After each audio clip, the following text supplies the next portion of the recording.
Hi, meteorologist Tony Petrarca in the Pinpoint 12 Forecast Center. You've logged on to the Weather Now link. Of course, already thinking about the weekend. And, we're still forecasting much milder weather both Saturday and Sunday, but we've been stressing all along that you're going to be away from the coastline this weekend to get the milder temperatures. But some spots away from the ocean, especially Saturday afternoon, could see temperatures about 65 to 70.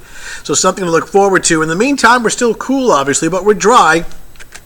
Even though clouds have come back in, we'll stay dry this evening. High temps today, once again, below average, should be more like 57, 58 degrees this time of year. When we topped out in the upper 40s to lower 50s, 51 in Providence. Take a look at Easton's Beach in Newport. This is as of 7:30 this evening. We're taping this, and you can still see the cloud cover. But the air is dry, so we're not anticipating any rain tonight. We'll stay on the dry side right on through tomorrow morning. Look at these temperatures as of 7:30 this evening, and this huge, clash between seasons here. This is so typical early spring. Summertime warmth, the Ohio Valley. You see the winter chill across the central and northern plains and the Great Lakes, and the clash of the warm and cold.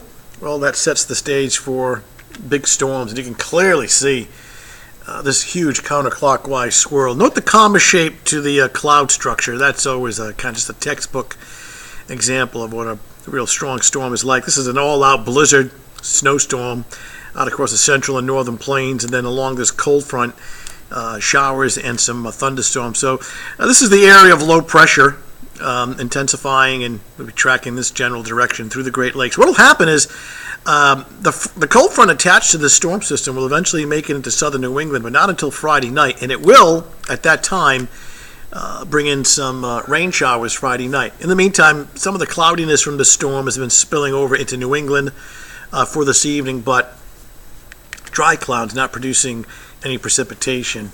Already 1.5 foot of snow has fallen in the last 24 hours, and additional snow. You see that blue shading overnight tonight and into tomorrow morning. So let's show you where this thing will be going, this storm. It'll continue to track north and east through the northern plains and the upper Great Lakes. Now you can see this is Friday morning at 11 a.m. We're dry, but you can also see the cloud cover that's worked in. So it's a cloudy, dry, cool day. The cold front is still back through the Ohio River Valley. But by later Friday night, you can see the showers along the front right in here. So in fact, even Friday evening, if you have plans to be outdoors, and for the most part it'll be dry and cloudy and breezy, these showers may not get in here until probably later Friday night. And some of this shower activity will more than likely spill over into early Saturday morning. So even though we're forecasting warm weather and eventually some sunshine on Saturday, it's kind of a slow start early Saturday morning, especially along the coastline with some lingering showers. Let's walk you through the forecast hour by hour here, and we'll start off this evening. And temperatures that are in the 40s now will eventually drop into the 30s during the overnight.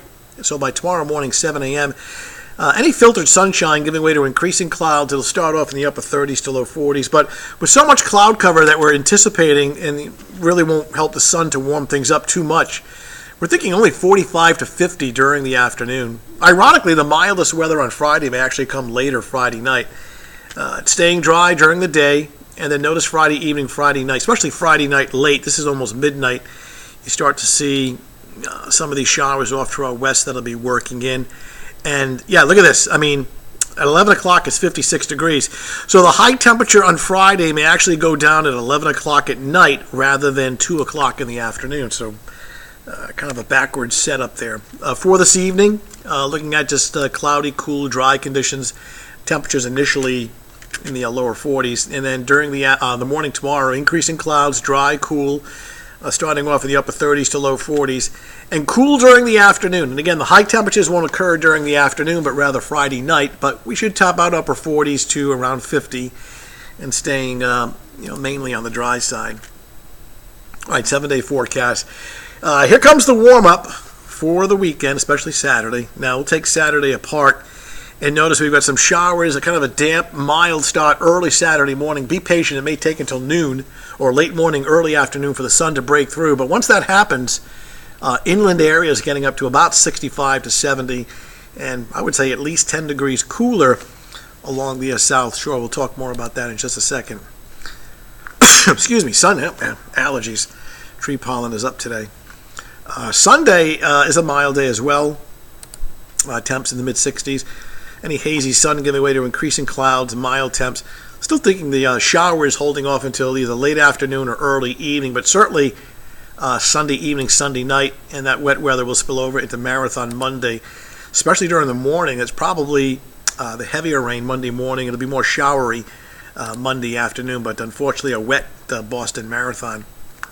We're talking about the high temperatures, the warm weather on Saturday being very location dependent. And this is the kind of temperature gradient that we're anticipating on Saturday. I mean, 65 to 70, but you really got to be in these areas shaded in orange, right in here inland.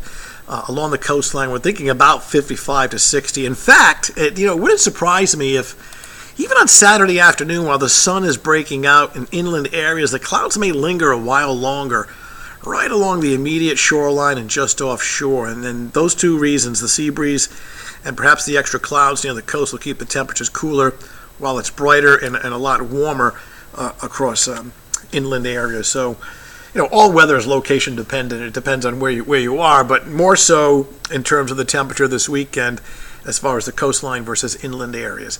So that's the latest. Check back with me tonight at 10 o'clock and again at 11 o'clock on Eyewitness News for your updated forecast. Thanks for logging in, and we'll talk to you soon.